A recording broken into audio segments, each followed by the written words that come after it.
Bring in Andrew Fox. He's a Middle East analyst, retired British Airborne Army officer. Andrew, thanks for your time today.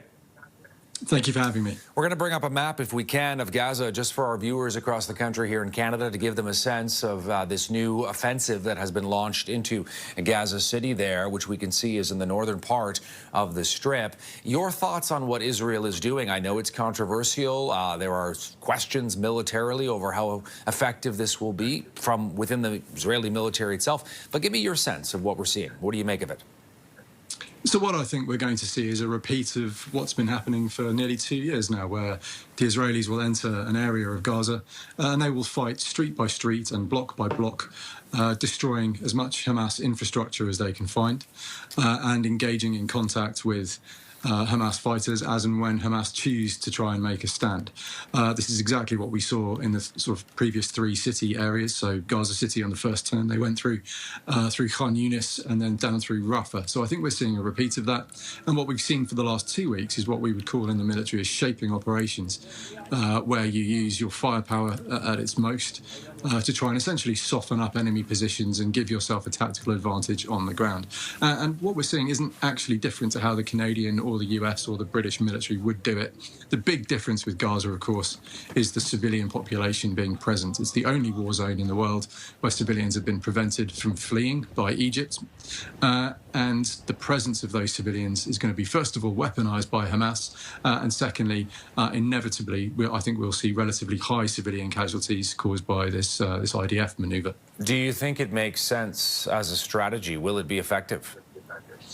I'm less convinced of that fact. I think it's potentially a case that the political end state still isn't clear. And if we go back to Sun Tzu, the tactics without strategy is the noise before defeat. And it's very important that Israel clarifies what the political end state is in Gaza, so that the IDF actually know what they're fighting for, because at the moment I don't think it's clear. And for the civilians caught up in this, when you're talking about a large military operation, you're mentioning street fighting, urban warfare. What does that mean for those caught in the crossfire? Well, we've seen over the last couple of weeks Hamas desperately doing everything they can to stop civilians from leaving the area where fighting is going to be.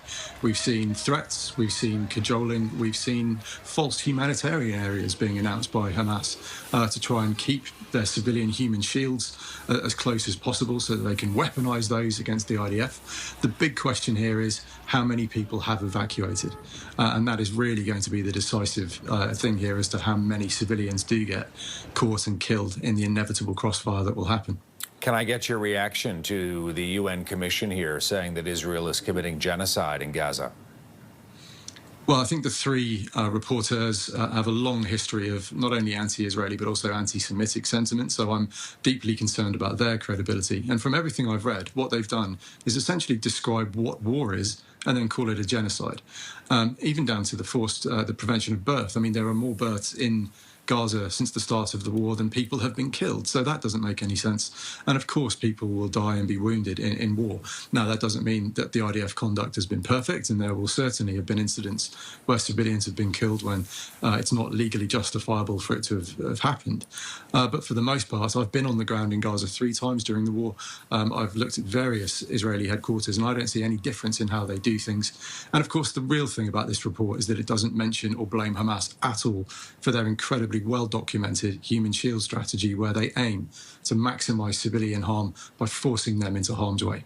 Andrew Fox joining us from London in the UK, Middle East analyst, retired British Airborne Army officer. Really appreciate your insights today, Andrew. Thanks for joining us here in Canada. Thank you very much.